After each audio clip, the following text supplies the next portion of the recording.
Everyone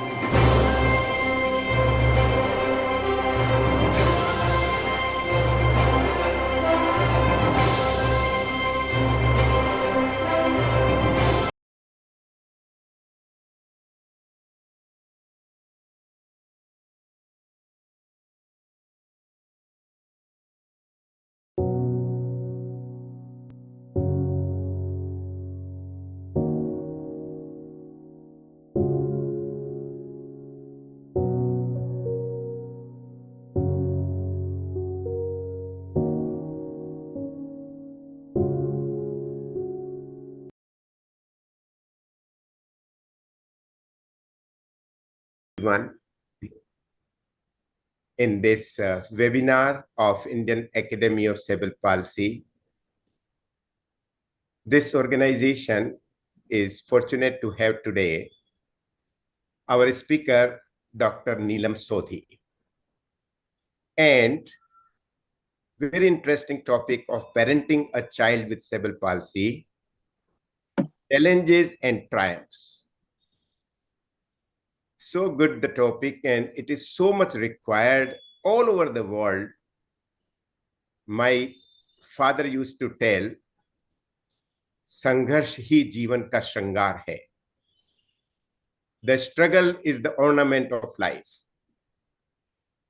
Whether you have a child with cerebral palsy and you struggle, or even if you do not have, there is struggle in the life. Our whole nervous system has both sympathetic and parasympathetic system, and these are the challenges, stresses and distresses which keep happening in our body. Just a simple example, when you are full of your urinary bladder, you feel stress. It is a benign stress, and then when you pass it off, what a great relief you get. This is parasympathetic distress. So I must tell you that the whole life of us, as such, the nature has constructed, developed us with stress and distress, and they are all benign. But with our negative psychology, we become too much negatively emotional in fighting with these challenges, then we ruin our life. But then today we have an inspirational and mentor, a model who will be speaking to us regarding how the challenges of the families having a child with cerebral palsy have to face and fight. And then whether triumphs come or does not come is of not that importance compared to what you feel satisfied in your heart of heart. जीवन में आने वाले संघर्षों में हमको विजय मिले या न मिले, वह इतना महत्वपूर्ण नहीं है. महत्वपूर्ण है कि हम अपने कदम आगे बढ़ाते चले जाएं, अपने लक्ष्य की दिशा में चले जाएं. जो मिले वो भी ठीक, न मिले तो भी ठीक. जैसा कि गीता में, महाभारत ने श्री कृष्ण ने कहा है कि कर्म करते चले जाओ, फल की इच्छा न रखो. शक्ति मिलती है, मिले या न मिले, हमारा धर्म यही है कि हमें प्रकृति ने जो हाथ, पांव, दिमाग दिया है उसका हम सदुपयोग करें. मुझे जब यह मौका दिया हमारे श्री मल्लिकार्जुन साहब ने कि आज ये टॉपिक रखा गया है और हमको इंट्रोड्यूस करना है डॉक्टर नीलम सोधी को, और जब मेरे पास में उन्होंने उनके बायोडेटा भेजे, so I was really thrilled to go through the biodata and really an honor to go through it.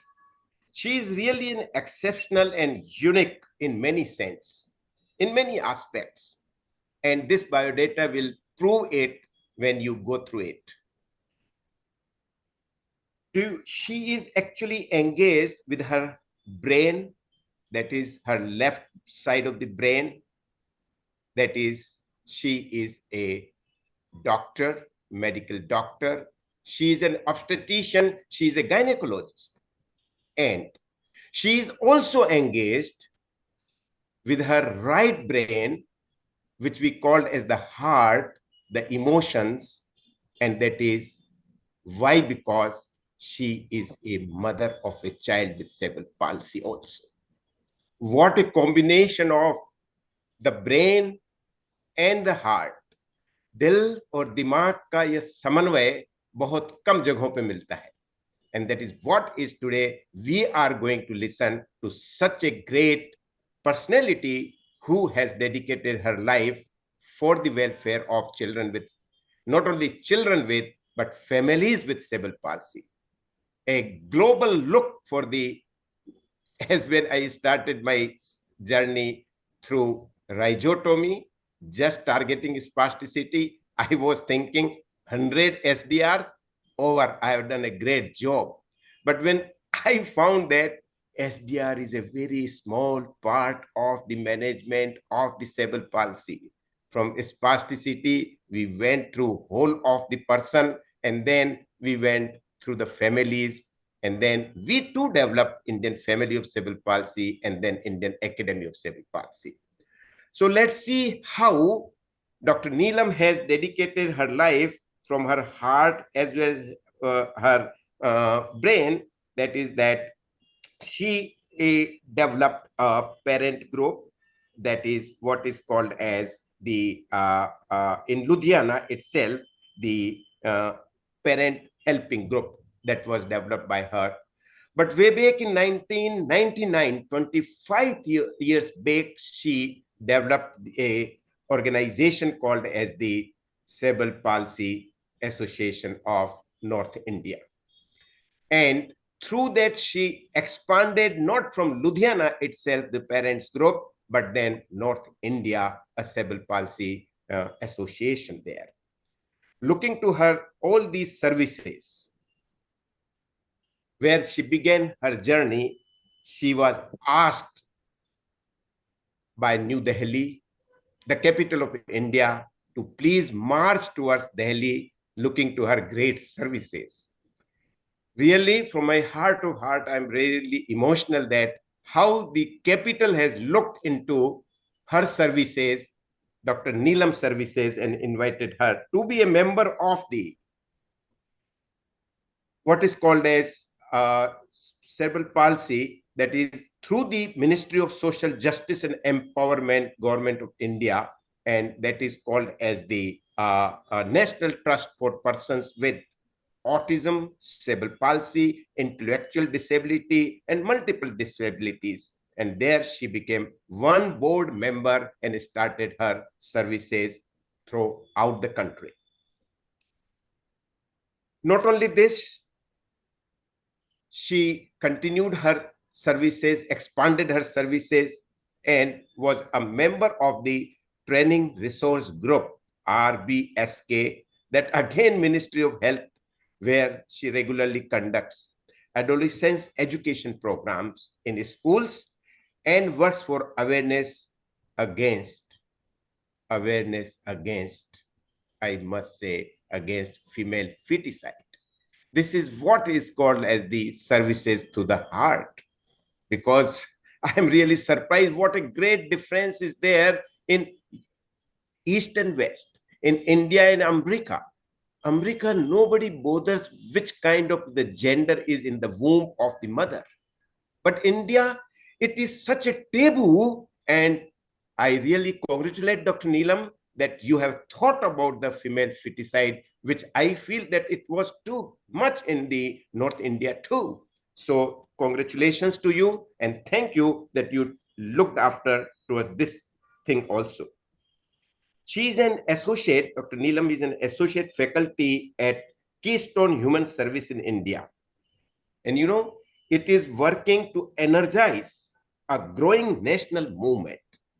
That is what is very much required to a country which is 140 crore, the most populated country in the world, where we have to start some kind of a movement, and we should march towards the welfare of the persons with disability.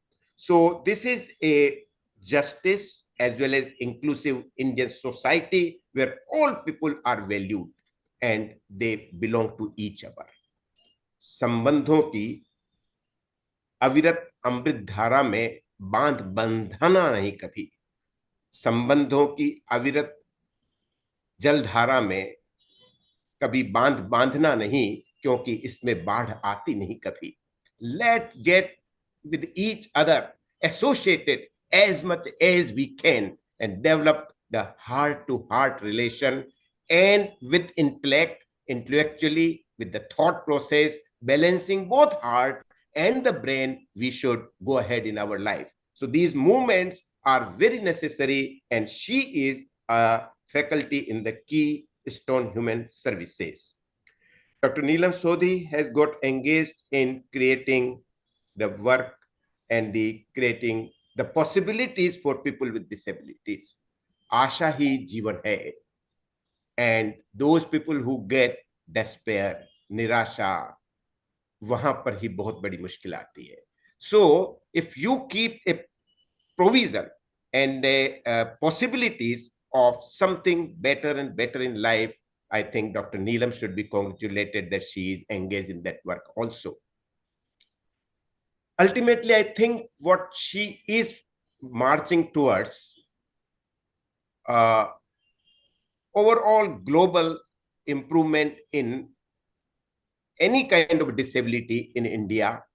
But I must say that everyone is almost disabled, in the sense that the definition of health is physical, mental, and social well-being, and added to it is adhyatmic, spiritual well-being.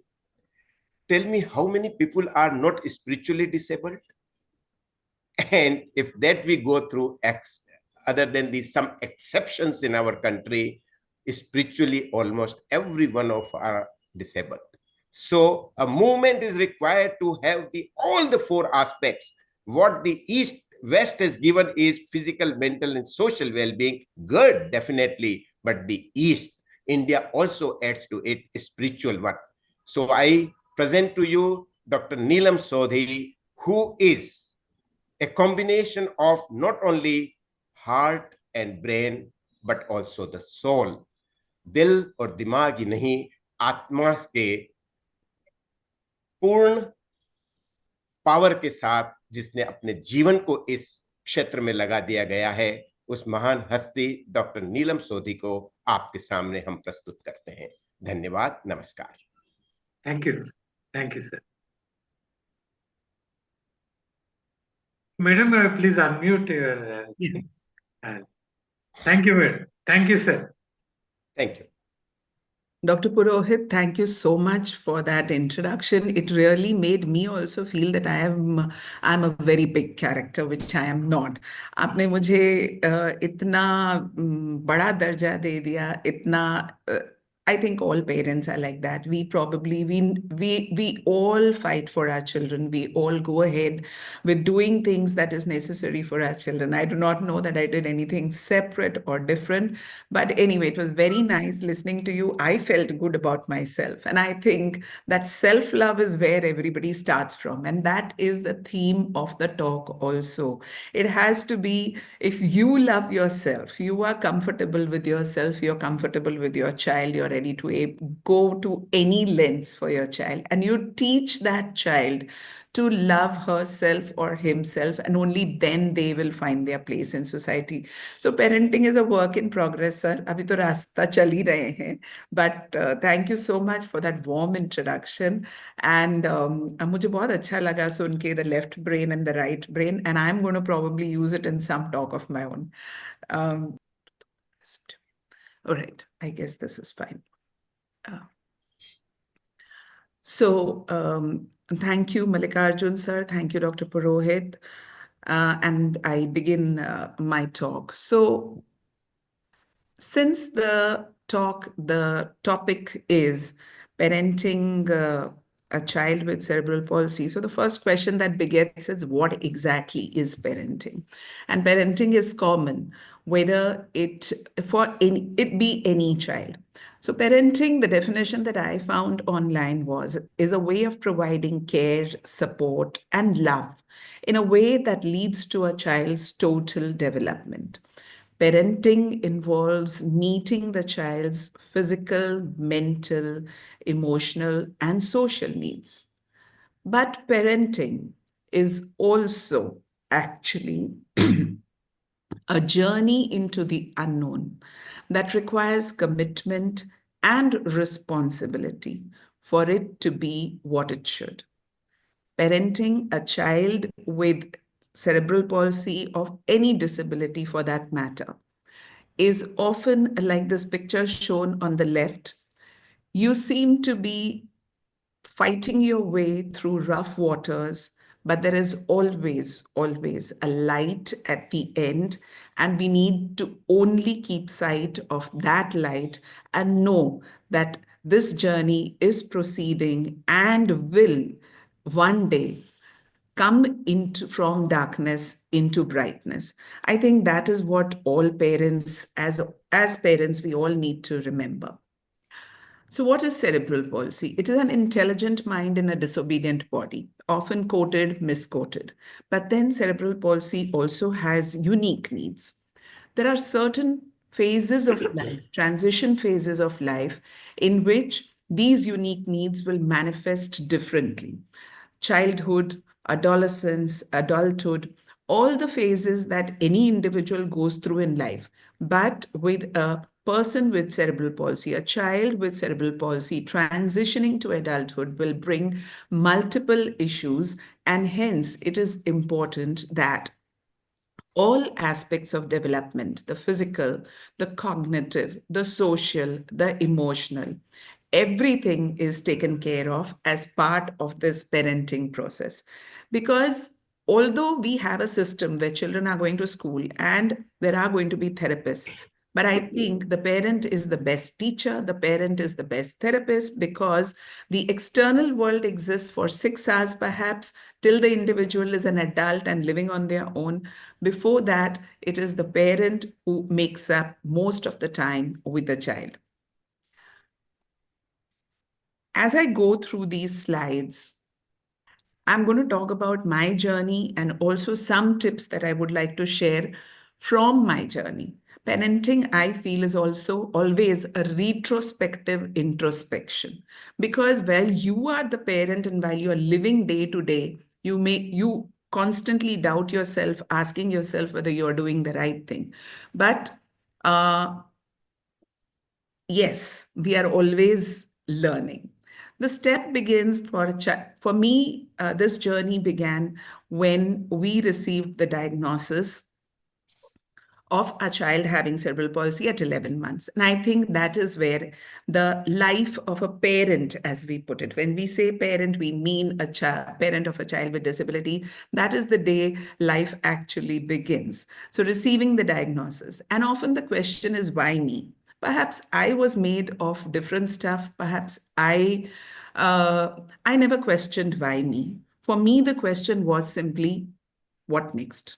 Receiving the diagnosis and what next? It is it has happened. My child has cerebral palsy. He was 11 months old when we received the diagnosis. What is to be done now?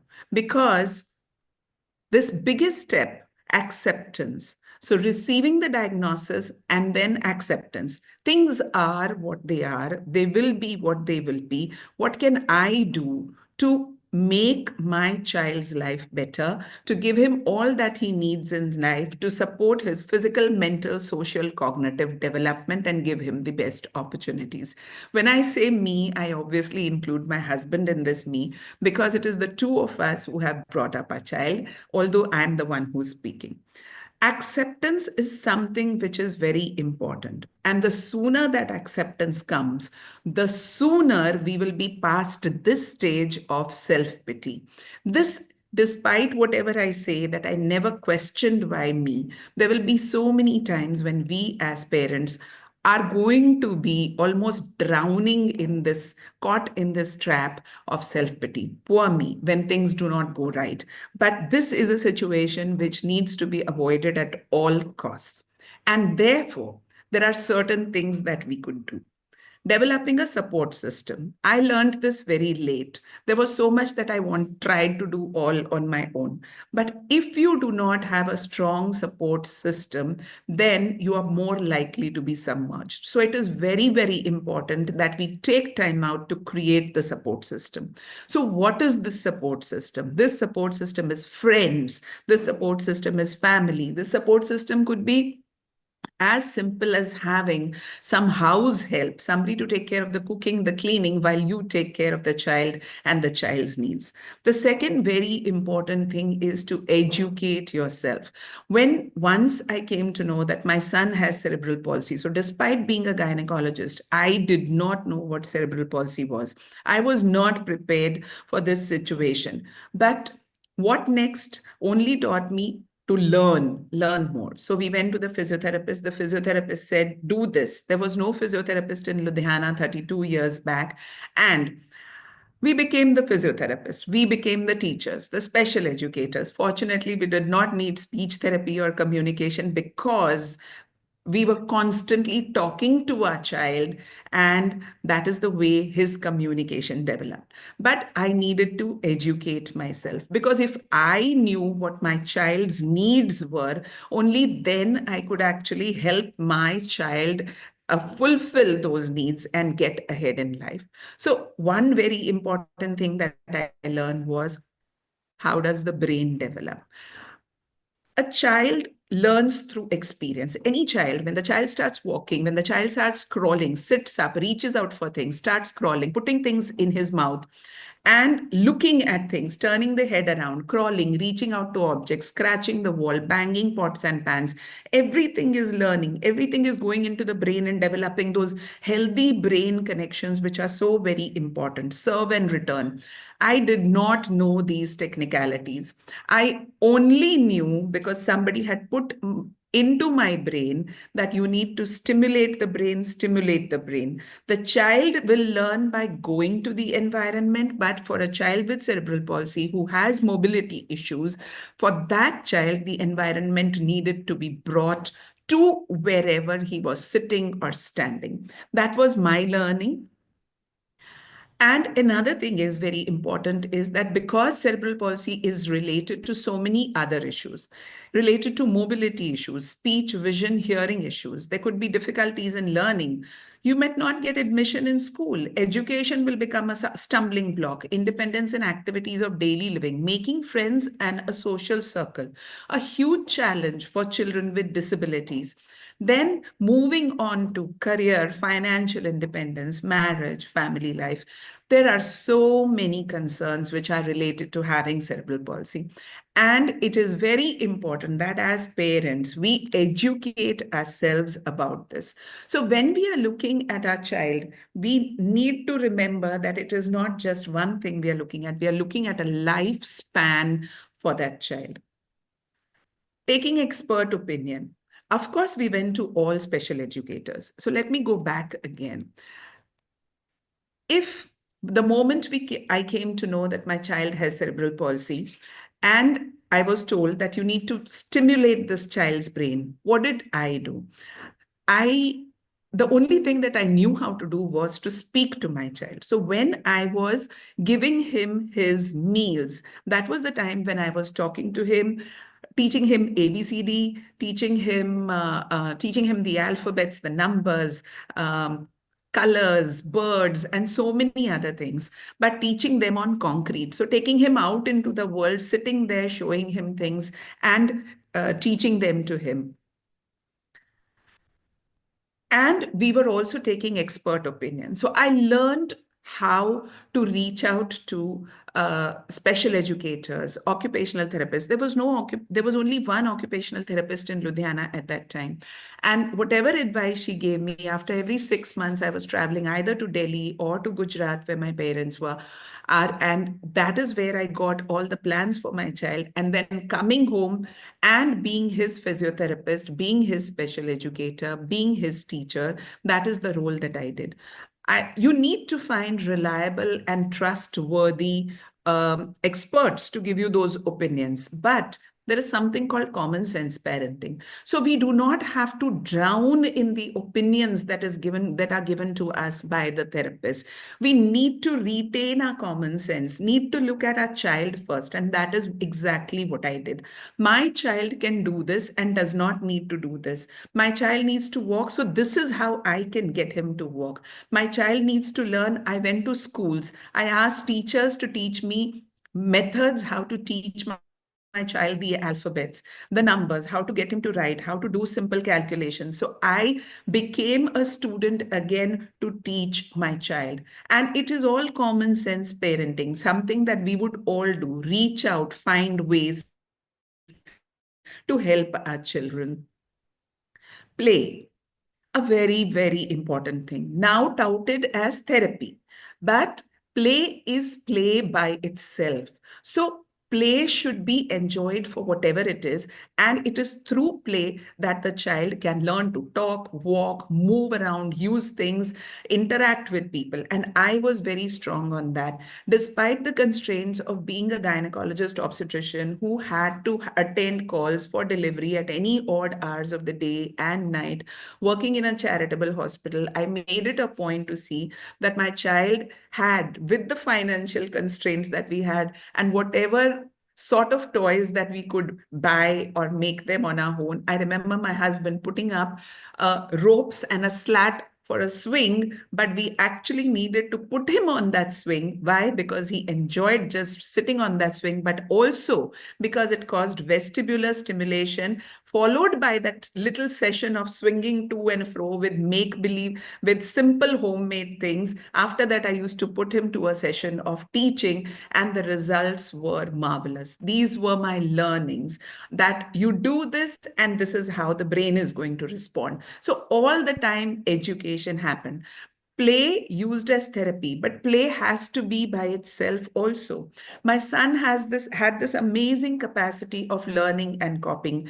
Once, when my scooter had a puncture, and we took him along with us, and he watched how the person applied the puncture by opening up the tire, removing the tube, and then applying the puncture. When we came home, it was amazing to see how he picked up his little tricycle and said, "Main puncture laga raha hu," and followed through those same things. It was play for him. If we had stopped him at that time, that would not have been learning. But it was fun interacting with him. And with him, we all learned that play is so good as therapy, but allowing the child to have imagination, to do make believe play, to be in a world of their own where they are the ones who can drive the world, that is equally important. But all therapy and no play. So, this is what I want to say, that having fun is also very important. Nutrition was something I did unconsciously give a lot thought to. So all his meals were balanced. I made it a point to see that there was no deficiency of iron or colored fruits and vegetables, no deficiency of calcium, good amount of protein. Because if the child is going to be fit, only then a child with disability often has decreased immunity. So if the nutrition is going to be good, then that child is going to have the energy to be able to use his muscles, because for that child, mobility is going to utilize more energy than for even any other child. So nutrition was very important, and it really gives me great pleasure to say that thankfully he did not fall sick, and therefore his progress also was steady progress. Socialization. See, you get your therapist tell you, make friends, take the child out, get him to play with others.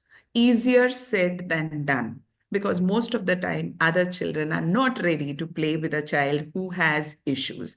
I don't think that situations have much changed in these 32 years, because I hear a lot of parents say the same things, that it is so difficult to make friends. And then, so as parents, we had to learn the tricks of making friends. So you invite children over, you invite them over with the temptation of a meal or some toys that they can share, something that you would go out of your way to do extra just to have other children come and play. And I used to take my child regularly to the park so that he could play with them. He has multiple disabilities. He has bilateral optic nerve atrophy, so major eye issues. He loved cricket, and he could spin throw a ball so well that the opposite person was bound to find it very difficult to bat on that ball. But the difficulty was that once he threw the ball, he did not know that where the ball went after it was struck. So, although he enjoyed cricket, he could not participate in any of those fun cricket games that other children his age were playing. These things obviously have a lot of effect on the child's development as the child grows, but also what the child turns to be when they become an adult. Making friends might still be, even in adulthood, a challenge for that child, for children with disabilities, most of them. When our child, so obviously it was that I was teaching him all the time, and we are constantly talking to him. We were giving him different toys to play, but along with that, in order to do those fine motor functions, I was teaching him paper craft, origami, so getting him to make a boat, sailing that boat in water, having fun. All through this was education. The thought was he is going to be educated. My husband and I were very clear in our minds, hum dono padhe likhe hain. Our child is going to receive an education. So all this was geared, even at that time, for a child who had difficulty walking, who had difficulty holding a spoon and eating, who had difficulty with his vision. He was already wearing glasses and had surgery for some eye issues also. So with all that, even at 2.5 years age, the dream was, there was a goal, there was this vision seen that he is going to be educated. We are going to take him to class 10, come what may. That was where we had stopped. 10, class 10, but that was there. And so every effort was directed to getting him into a mainstream school, not a special school. It was never an option open. One thing was that there were no special schools here, but the other thing was that our child is so intelligent. We can see that he is intelligent. He needs to go to a mainstream school. He has to have that education which everybody else is having. So what is special education? It is actually the same educational methods, the same Montessori methods that all children are studying in preschool, but we teach the child the way the child can learn. So making things in a different way, teaching the concepts very strongly first, concrete, then pictorial, then abstract. These are the 3 steps of teaching a child. And that is what education really is for all little children. That is the way I taught my son. Plenty of storybooks, plenty of hands-on activities. Even if it was learning what a plant is, what a leaf is, then that had to be done while we were in the park, showing him different types of leaves. With the vision, I was never very sure how much he is seeing, but I was persistent in taking him through that journey. And I'm so happy to say that he was obviously learning. Because of his vision difficulties, he was not able to read small print. So that never deterred us. We put him into school when he was 2.5 years old. We put him into preschool. And from there, at the first time, the teacher said, this child cannot hold a pencil.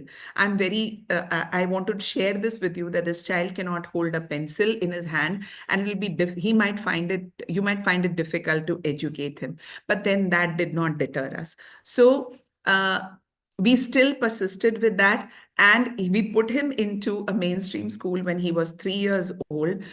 We realized that he could not read small print, so everything was turned into large print. The biggest thing I think that was a savior, and that should be a savior for all parents, is let's not make negative assumptions. Let's keep to those positive assumptions. When we say that this is a child with disability, this is a child who has a vision problem, this is a child who has this problem, we are assuming that the child is not going to be able to learn. Let's not presume incompetence. Let's assume positively that every individual has the ability to come up to expectations given the opportunity. And once we are on that track, the things will get better. For us, it was staying ahead of school. So everything that needed to be taught in school, all the curriculum was done at home at least 1 month earlier. So we were 1 month ahead of the school, so that by the time it was taught in the school, my son was well versed with it and could perform well, showing that he could do things well, built up his confidence, and that and of the teachers also. How do people actually learn? People learn through experience. People learn through failures and making mistakes. People learn through falling and again getting up. So that is why it is very important also to let children with disabilities fall down and learn to get up by themselves. If we as parents continue to provide safety nets to these children, then we are never going to let them become independent. This was a lesson which was taught to us by our child. It was not as if we were ready to let go all the time. There were times when we were very scared to let him do things independently, but he himself came forward and said, I can do this. And we learned to back off. And our confidence as parents also grew, because even if he fell, he had learned to rise up, he had learned to carry on. And therefore, it is also very important to make expectations. When you have no expectations at all, how is that child ever going to come up to that level? If you are already assuming that this child is not going to study, you're not making an expectation of the child to do well. It is not just get through.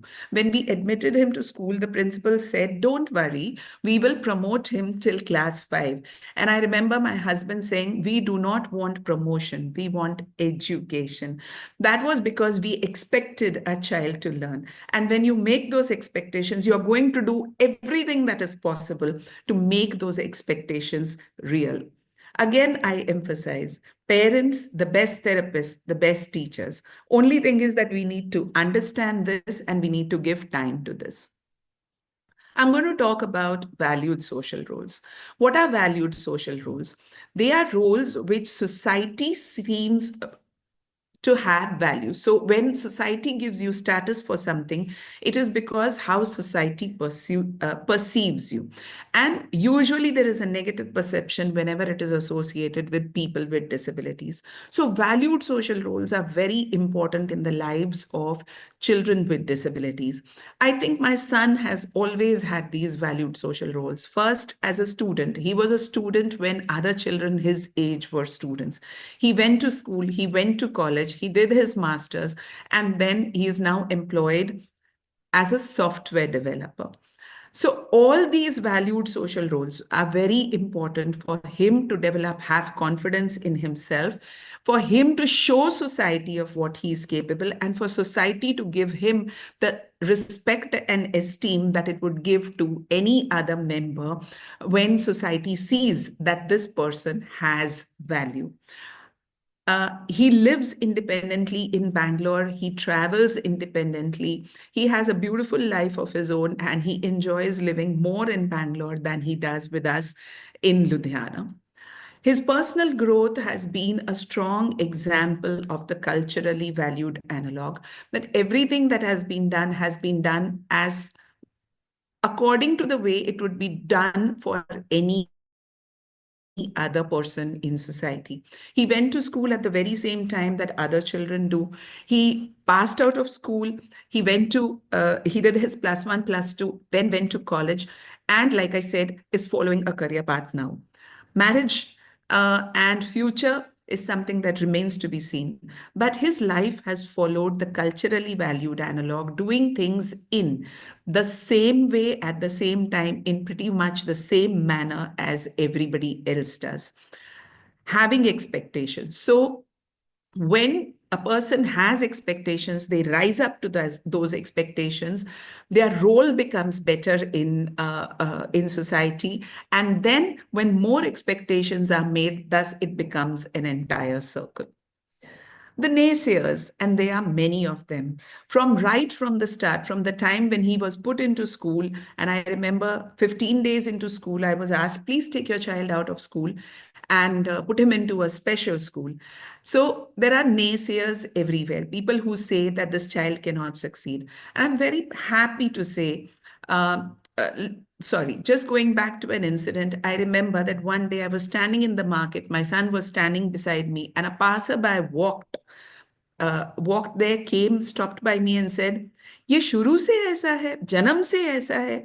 I felt so infuriated that day because I had answered this question so many times. I think he was just about 5 or 6 years old, and I decided for myself that from now on, I'm not giving answers to anyone.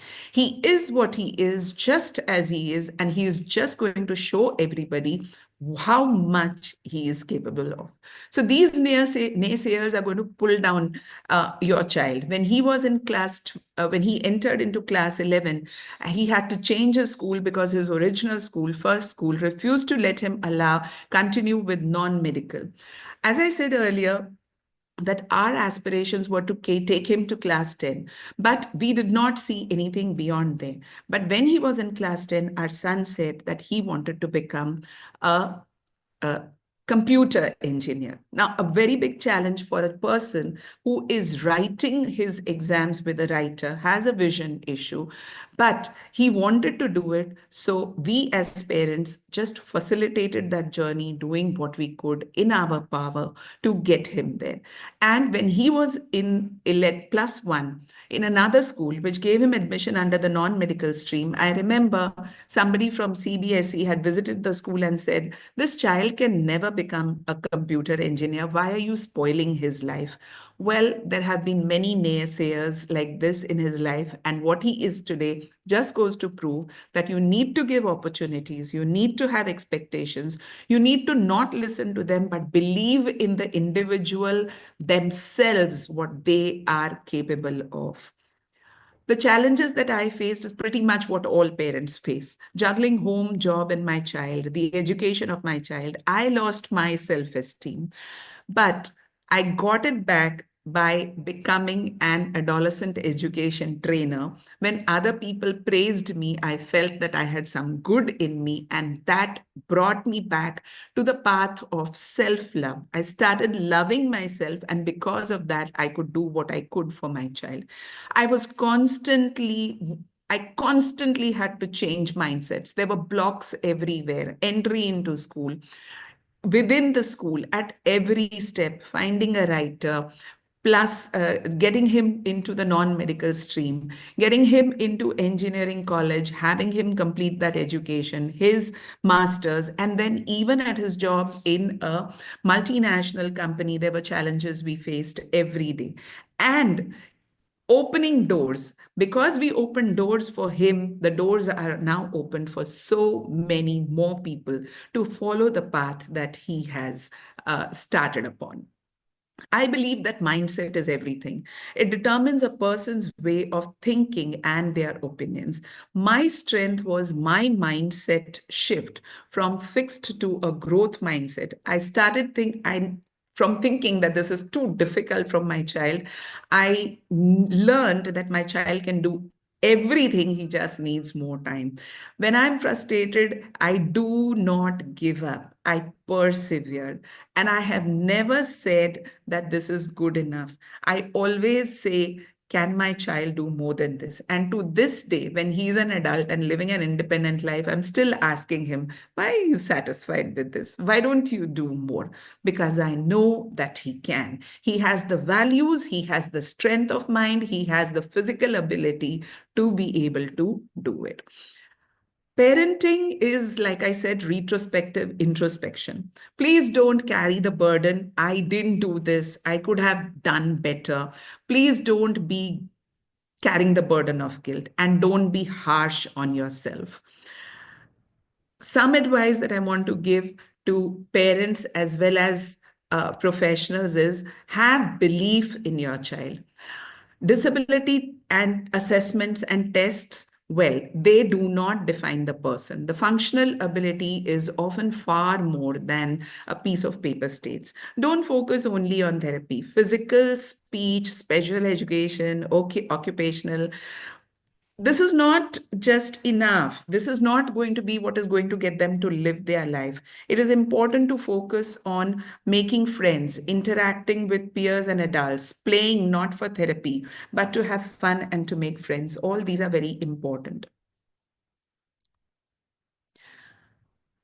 Every student can learn, every individual can learn, just not on the same day or in the same way. So we need to teach them the way they can learn. But this will come only when we have belief that they can learn.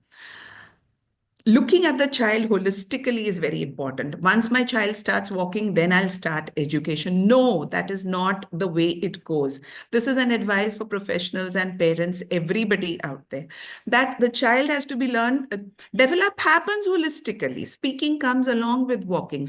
And cognition comes along with everything else.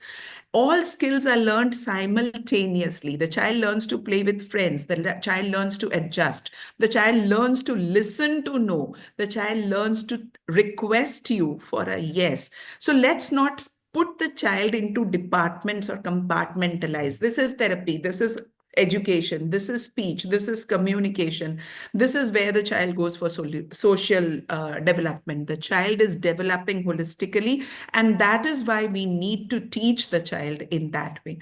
Time is very precious. One day lost is almost like 1 year lost. So that is why there is no saying, we can do it tomorrow. Let's do it tomorrow. Today we don't have time. No, it has to be a junoon. Parenting has to be a junoon. It has to be done today. If it is possible, then it has to be done today. They cannot be pushing it off at all. Presume competence. Do not presume incompetence, because presuming competence is at least the less dangerous assumption. Parents, please don't neglect yourself. Have me time. If you are sane, if you are relaxed, if you are fresh, only then you can take care of your child. If you are trapped in constantly losing energy, getting tired, mentally stressed out, then how are you going to give time to your child? Cut the metaphorical umbilical cord. Let the child go. Let the child grow. Let the child be. Let the child do what they can. Let the child fall, fail, learn to get up again, but let the child do it. You cannot live the child's life. That is a very important learning. That child is born with a life of his or her own, with a destiny of his or her own.